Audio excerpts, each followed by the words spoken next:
सनत कुमार जी ने कहा, महाबुद्धिमान मुनिवर व्यास जी, मैं शिव जी के पाद पद्मों का स्मरण करके अपनी बुद्धि के अनुसार रथ की निर्माण कथा का वर्णन करता हूँ। सुनो। तदंतर विश्वकर्मा ने रुद्र रुद्रदेव के लिए बड़े यत्न से आदरपूर्वक सर्वलोक में दिव्य रथ की रचना की। वह सर्वसम्मत तथा सर्वभूतमय रथ सुवर्ण का बना हुआ था। ओम नमः शिवाय। कैसे हैं आप लोग? ईश्वर कृपा से आप सब अच्छे होंगे। ईश्वर सब पे कृपा बनाए रखे, सबका कल्याण करें। आज मैं बताने जा रही हूँ श्री शिव महापुराण के रुद्र संहिता पंचम युद्ध खंड का 9वां और 10वां अध्याय। सर्वदेवमय रथ का वर्णन। शिव जी का उस रथ पर चढ़कर युद्ध के लिए प्रस्थान, उनका पशुपति नाम पड़ने के कारण शिव जी द्वारा गणेश का पूजन और त्रिपुर दहा मैदानों का त्रिपुर से जीवित बच निकलना। ओम नमः शिवाय, ओम नमः शिवाय, हर हर भोले नमः शिवाय। गंगाधराय शिव गंगाधराय, हर हर भोले नमः शिवाय। नमः शिवाय, ओम नमः शिवाय, हर हर भोले नमः शिवाय। ओम नमः शिवाय। व्यास जी ने कहा, शिव प्रवर सनत कुमार जी, आपकी बुद्धि बड़ी उत्तम है, आप सर्वज्ञ हैं। तात आपने परमेश्वर शिव की जो कथा सुनाई है वह अत्यंत अद्भुत है। अब बुद्धिमान विश्वकर्मा ने शिव जी के लिए जिस देवमय एवं परमोत्कृष्ट दिव्य रथ का निर्माण किया था उसका वर्णन कीजिए। सूत जी कहते हैं, मुने व्यास जी की यह बात सुनकर मुनीश्वर सनत कुमार जी शिव जी के चरण कमलों का स्मरण करके बोले। सनत कुमार जी ने कहा कि महाबुद्धिमान मुनिवर व्यास जी, मैं शिव जी के पाद पद्मों का स्मरण करके अपनी बुद्धि के अनुसार रथ की निर्माण कथा का वर्णन करता हूँ। सुनो। तदंतर विश्वकर्मा ने रुद्रदेव के लिए बड़े यत्न से आदर पूर्वक सर्वलोक में दिव्य रथ की रचना की। वह सर्वसम्मत तथा सर्वभूतमय रथ सुवर्ण का बना हुआ था। उसके दाहिने चक्र में सूर्य और वाम चक्र में चंद्रमा विराजमान थे। दाहिने चक्र में 12 अरे लगे हुए थे, जिसमें 12 सूर्य प्रतिष्ठित थे, और बाया पहिया 16 अरों से युक्त था, जिसमें चंद्रमा की 16 कलाएं विराजमान थी।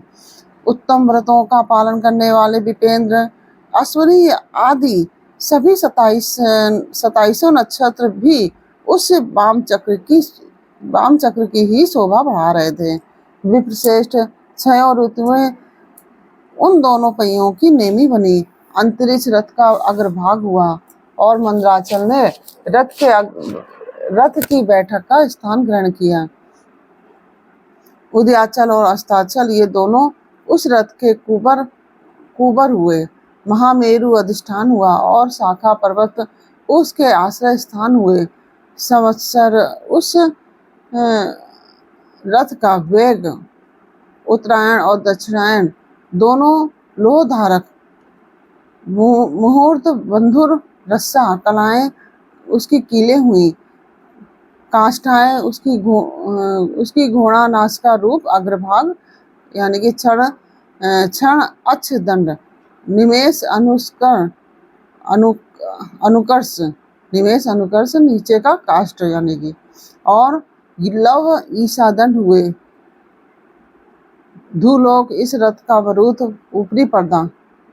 मतलब ऊपरी पर्दा होता है, ऊपरी पर्दा तथा स्वर्ग और मोक्ष ध्वजाएं हुई।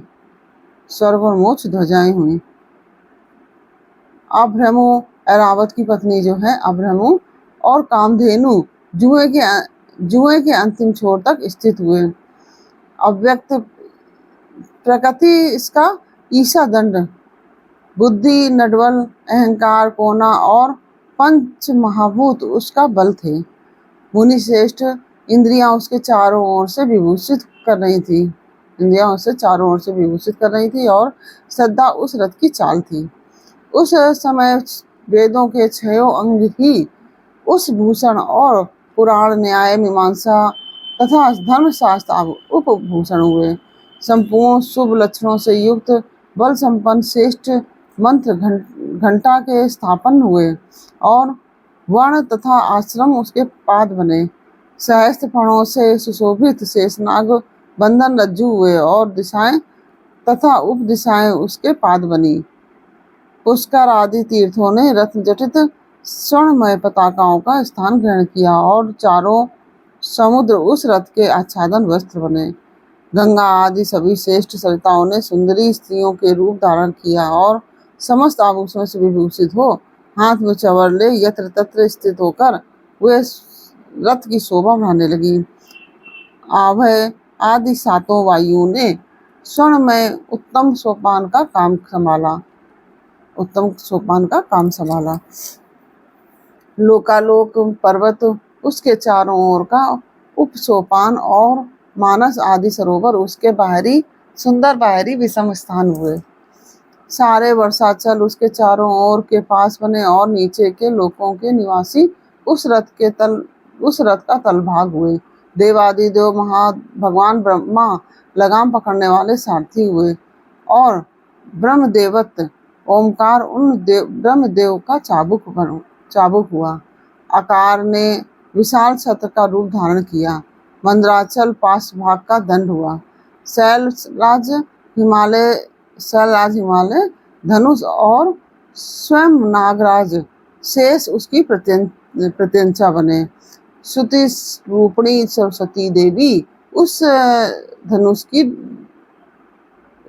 की घंटा हुई और महातेजस्वी विष्णु बाण और अग्नि उस बाण के नोक बने। मुने चारों वेद उस रथ में जुतने वाले 4 घोड़े कहे गए हैं। इसके बाद शेष बची हुई ज्योतियां उन अश्वों की आभूषण हुई। विश्व से उत्पन्न हुई वस्तुओं ने सेना का रूप धारण किया। वायु बाजा बजाने वाले और व्यास आदि मुख्य ऋषि महावाहक हुए। मुनीश्वर, अधिक कहने से क्या लाभ, मैं संक्षेप में ही बतलाता हूँ कि ब्रह्मांड में जो कुछ वस्तु थी वह सब उस रथ में विद्यमान थी। इस प्रकार बुद्धिमान विश्वकर्मा ने ब्रह्मा और विष्णु की आज्ञा से उस शुभ रथ का तथा रथ सामग्री का निर्माण किया था। सनत कुमार जी कहते हैं, महर्षि, इस प्रकार के महान दिव्य रथ में जो अनेक विध आश्चर्यों से युक्त था, वेद रूपी अश्वों को जोतकर ब्रह्मा ने उसे शिव को समर्पित कर दिया। शंभु को निवेदित करने के पश्चात जो विष्णु आदि देवों के सम्माननीय एवं त्रिशूल धारण करने वाले हैं, उन देवेश्वरों की प्रार्थना करके ब्रह्मा जी उन्हें उस रथ पर चढ़ाने लगे। तब महान ऐश्वर्यशाली सर्वदेवमय शंभु रथ सामग्री से युक्त उस दिव्य रथ पर आरूढ़ हुए। उस समय ऋषि, देवता, गंधर्व, नाग, लोकपाल और ब्रह्मा विष्णु भी उनकी स्तुति कर रहे थे। गान विद्या विशारद अप्सराओं के गण उन्हें घेरे हुए थे। सारथी के स्थान पर ब्रह्मा को देखकर उन वरदायक शंभु की विशेष शोभा हुई। लोक की सारी वस्तुओं से कल्पित उस रथ पर शिव जी चढ़ ही रहे थे कि वेद सम्मत वे घोड़े सिर के बल भूमि पर गिर पड़े। पृथ्वी में भूकंप आ गया। सारे पर्वत डगमगाने लगे। सहसा शेषनाग शिव जी का भार न सह सकने के कारण आतुर हो कांप उठे। तब उसी क्षण भगवान धरणीधर ने उठकर नंदीश्वर का रूप धारण किया और रथ के नीचे जाकर उसे ऊपर को उठाया, परंतु नंदीश्वर भी रथारूढ़ महेश के उस उत्तम तेज को सहन न कर सके। अतः उन्होंने तत्काल ही पृथ्वी पर घुटने टेक दिए। तत्पश्चात भगवान ब्रह्मा ने शिव की आज्ञा से हाथ में चाबुक ले घोड़ों को उठाकर शिव जी की आज्ञा से हाथ में चाबुक ले घोड़ों को उठाकर उस रथ उस श्रेष्ठ रथ को खड़ा किया। तदंतर महेश द्वारा अधिष्ठित उस उत्तम रथ में बैठे हुए ब्रह्मा जी ने रथ में जुटे हुए मन और वायु के समान वेग वाली वेदमय अश्वों को उन तपस्वी दानवों के आकाश स्थित तीनों पुरों को लक्ष्य करके आगे बढ़ाया। तत्पश्चात लोकों के कल्याणकर्ता भगवान रुद्र देवों की ओर दृष्टिपात करके कहने लगे, सुरश्रेष्ठों, तुम लोग देवों तथा अन्य प्राणियों के विषय में पृथक पृथक पशुत्व की कल्पना करके उन पशुओं का आधिपत्य मुझे प्रदान करोगे, तभी मैं उन असुरों का संहार करूंगा, क्योंकि वे दैत्य श्रेष्ठ तभी मारे जा सकते हैं, अन्यथा उनका वध असंभव है। सनत कुमार जी कहते हैं, मुने अगाध बुद्धि संपन्न देवादिदेव भगवान शंकर की यह बात सुनकर सभी देवता पशुत्व के प्रति सशंकित हो उठे, जिससे उनका मन खिन्न हो गया। तब उनके भाव को समझकर देव अंबिकापति शंभु करुणार्ध हो गए। फिर वे हंसकर उन देवताओं से इस प्रकार बोले। शंभु ने कहा, देव श्रेष्ठों, पशु भाव प्राप्त होने पर भी तुम लोगों का पतन नहीं होगा। मैं उस पशु भाव से विमुक्त होने का उपाय बतलाता हूँ, सुनो और वैसा ही करो। समाहित मन वाले देवताओं, मैं तुम लोगों से सच्ची प्रतिज्ञा करता हूँ कि जो इस दिव्य पाशुपत व्रत का पालन करेगा वह पशुत्व से मुक्त हो जाएगा। सुरश्रेष्ठों, तुम्हारे अतिरिक्त जो अन्य प्राणी भी मेरे पाशुपत व्रत को करेंगे वे भी निसंदेह पशुत्व से छूट जाएंगे। जो नैष्ठिक ब्रह्मचर्य का पालन करते हुए 12 वर्ष तक, 6 वर्ष तक अथवा 3 वर्ष तक मेरी सेवा करेगा अथवा कराएगा, वह पशुत्व से विमुक्त हो जाएगा।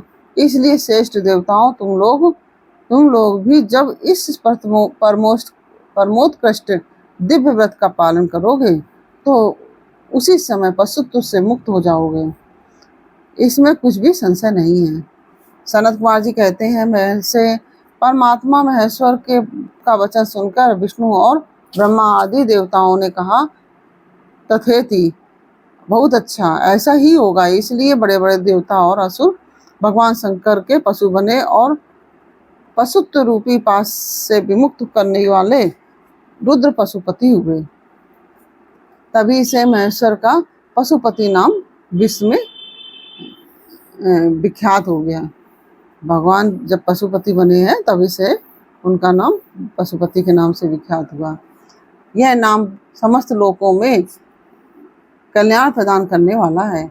उस समय संपूर्ण देवता तथा ऋषि हर्ष मग्न होकर जय जयकार करने लगे और देवेश्वर ब्रह्मा, विष्णु और अन्य प्राणी भी परमानंद मग्न हो गए।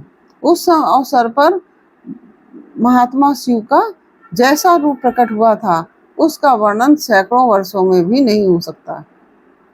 तदंतर जो शिवा तथा संपूर्ण जगत के स्वामी और समस्त प्राणियों के सुख प्रदान करने वाले हैं, वे महेश्वर यूं सुसज्जित होकर त्रिपुर का संहार करने के लिए प्रस्थित हुए। जिस समय देव महादेव त्रिपुर का विनाश करने के लिए चले, उस अवसर पर देवराज आदि सभी प्रधान देवता भी उनके साथ प्रस्थित हुए।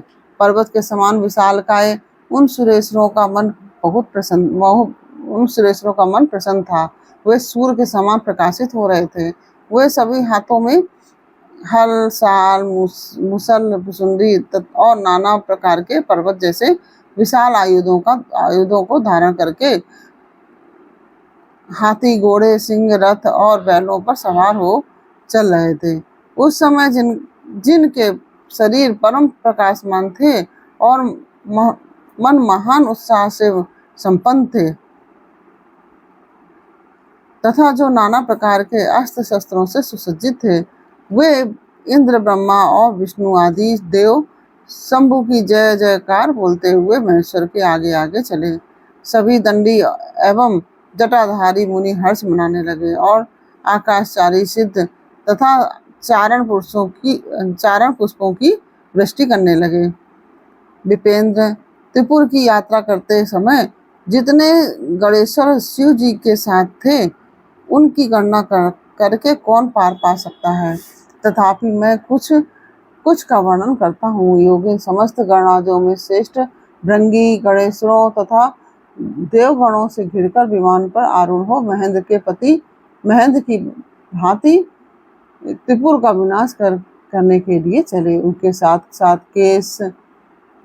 साथ केस विगतवास महाकेश महाज्वर सोमवल्ली सवर्ण सोमप सनक सोम प्रेक्षणक सूर्याक्ष सूर्यनामा सूर सुंदर प्रस्कंद कुंदर चंड कंपन अतिकंपन इंद्रजय यंता हिमकर सताक्ष पंचाक्ष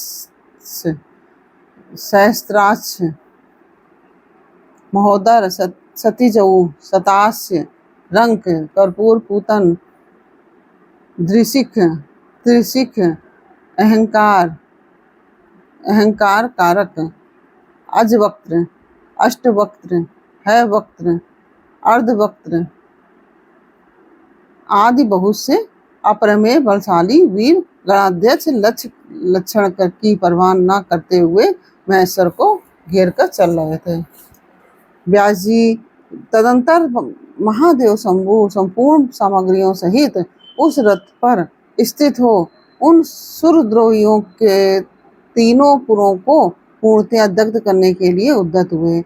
उन्होंने रथ के शीर्ष स्थान पर स्थित हो उस महान अद्भुत धनुष पर प्रत्यंचा चढ़ाई और उस पर उत्तम बाण का संधान करके वे रोषावेश से होंठ को चाटने लगे। फिर धनुष की मूठ को दृढ़ता पूर्वक पकड़कर और दृष्टि से दृष्टि मिलाकर वे वहां अचल भाव से खड़े हो गए। परंतु उनके अंगूठे के अग्रभाग में स्थित होकर गणेश निरंतर पीड़ा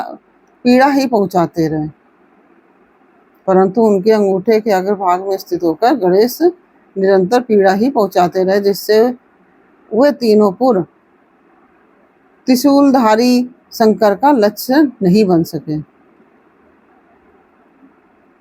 तब धनुष बाणधारी मुंजकेश विरूपाक्ष शंकर ने परम शोभन आकाशवाणी सुनी। उस व्योम वाणी ने कहा, ऐश्वर्यशाली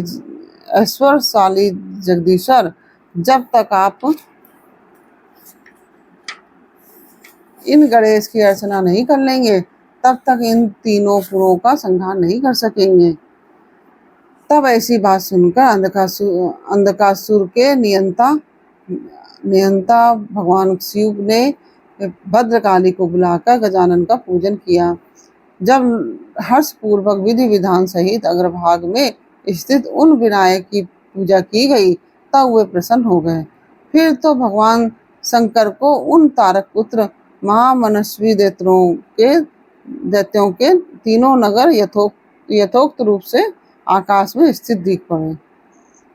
इस विषय में कुछ लोग ऐसा कहते हैं कि जब शिव जी स्वयं स्वतंत्र परब्रह्म सगुण निर्गुण सबके द्वारा अलक्ष्य स्वामी परमात्मा निरंजन पंचदेवों के उपास्य और परात्पर प्रभु हैं, वे ही सबके उपास्य हैं, उनका उपास्य कोई नहीं है, तब सबके वंदनीय परब्रह्म स्वरूप उन देवेश्वर महेश्वर के विषय में यह बात उचित नहीं जान पड़ती है कि उनकी कार्य सिद्धि अन्य की कृपा पर अवलंबित हो, परंतु उन्हें उन देवादिदेव वरदानी महेश्वर के चरित्र में लीलावश सब कुछ घटित हो सकता है। अस्तु इस प्रकार जब गणाधिप का पूजन करके महादेव जी स्थित हुए तब वे तीनों पुर कालवश शीघ्र ही एकता को प्राप्त हो गए। मुने उन त्रिपुरों के परस्पर मिलकर एक हो जाने पर महान आत्मबल से संपन्न देवताओं को महान हर्ष हुआ। तब संपूर्ण देवगण सिद्ध और महर्षि परम ऋषि अष्टमूर्तिधारी शिव की स्तुति करके उच्च स्वर से जय जयकार करने लगे। उस समय ब्रह्मा और जगदीश्वर विष्णु ने कहा कि महेश्वर तारक के पुत्र उन त्रिपुर निवासी दैत्यों के वध का समय भी आ गया है विभो, इसलिए ये पूर्ण एकता को प्राप्त हो गए हैं। अतः देवेश, जब तक ये त्रिपुर पुनः विलग हों उसके पहले ही आप बाण छोड़कर इन्हें भस्म कर डालिए और देवताओं का कार्य सिद्ध कीजिए। उन्हें तदंतर शिव जी ने धनुष की डोरी चढ़ाकर उस पर पूज्य पशुपतास्त्र जो होता है उसके नामक बाण का संधान किया और उसे वे त्रिपुर पर छोड़ने का विचार करने लगे। शंकर जी ने जिस समय अपने अद्भुत धनुष को खींचा था उस समय अभिजीत मुहूर्त चल रहा था। उन्होंने धनुष की टंकार तथा दुसह सिंहनाद करके अपना नाम घोषित किया और उन महासुरों को ललकार कर करोड़ों सूर्यों के समान प्रकाशमान उस भीषण बाण को उन पर छोड़ दिया।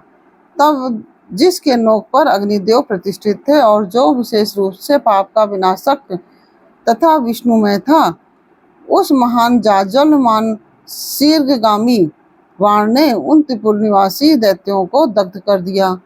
तत्पश्चात वे तीनों पुर भी भस्म हो गए और एक साथ ही चारों समुद्र रूपी मेखला वाली भूमि पर गिर पड़े। उस समय शिव जी की पूजा का अतिक्रमण कर देने के कारण सैकड़ों दैत्य उस वाणा स्थित अग्नि से जलकर हाहाकार मचा रहे थे। जब भाइयों सहित तारकाक्ष जलने लगा तब उसने अपने स्वामी भक्तवत्सल भगवान शंकर का स्मरण किया और मन ही मन महादेव को देखकर परम भक्ति पूर्वक नाना प्रकार से विलाप करता हुआ वह उनसे कहने लगा। तारकाक्ष बोला, भव, आप हम पर प्रसन्न हैं, यह हमें ज्ञात हो गया है। इस सत्य के प्रभाव से आप फिर कब भाइयों सहित हमको दग्ध करेंगे? भगवान, जो देवता और असुरों के लिए अप्राप्य है वह आपके हाथ से मरण रूप, यानी कि जो अप्राप्य है उसको कहते हैं, वह आपके हाथ से मरण रूप दुर्लभ लाभ हमें प्राप्त हो गया है। अब जिस योनि में हम जन्म धारण करें वहाँ हमारी बुद्धि आपकी भक्ति से भावित रहे। मुने यूं वे दैत्य विलाप कर ही रहे थे कि शिव जी की आज्ञा से उस अग्नि ने उन्हें अद्भुत रीति से जलाकर राख की ढेरी बना दिया। व्यास जी और भी जो बालक और वृद्ध दानव थे वे शिव आज्ञा अनुसार उस अग्नि द्वारा शीघ्र ही जलकर भस्म हो गए। यहाँ तक कि उन त्रिपुरों में जितनी स्त्रियां और पुरुष थे वे सब के सब उस अग्नि में उसी प्रकार दग्ध हो गए जैसे कल्पांत में जगत भस्म हो जाता है। उस समय उस भीषण अग्नि से कोई भी स्थावर जंगम बिना जले नहीं बचा, किंतु असुरों का विश्वकर्मा अविनाशी मैं बच गया क्योंकि वह देवों का अविरोधी शंभु के तेज से सुरक्षित और सद्भक्त था। विपत्ति के अवसर पर भी वह महेश्वर का शरणागत बना रहता था। जिन दैत्यों तथा अन्य प्राणियों का भाव अभाव तथा कृत अकृत के प्राप्त होने पर नाशकारक पतन नहीं होता है, वे विनाश से बचे रहते हैं। इसलिए सत्पुरुषों को अत्यंत संभावित उत्तम कर्म के लिए ही प्रयत्न करना चाहिए, क्योंकि निंदित कर्म करने से प्राणी का विनाश हो जाता है। अतः गहिर्त कर्म का आचरण भूलकर भी न करें। उस समय जो भी दैत्य बंधु बांधवों सहित शिव जी की पूजा में तत्पर थे वे सब के सब शिव पूजा के प्रभाव से दूसरे जन्म में गणों के अधिपति हो गए। और इस प्रकार से अध्याय पूर्ण हुआ। यह अध्याय आपको कैसा लगा यह मुझे कमेंट बॉक्स में अवश्य बताइए। अच्छा लगा हो तो वीडियो को लाइक शेयर अवश्य कीजिए। कमेंट में ओम नमः शिवाय अवश्य कीजिए। और यदि आपने हमारे चैनल को सब्सक्राइब नहीं किया है तो प्लीज़ मेरे चैनल को सब्सक्राइब कर लीजिए और बेल आइकन बटन अवश्य दबा दीजिए, जिससे कि मेरे आने वाले सारे वीडियोस आपको प्राप्त हो सकें। फिर मिलते हैं आपसे अगले अध्याय के साथ अगले वीडियो में। तब तक के लिए ओम नमः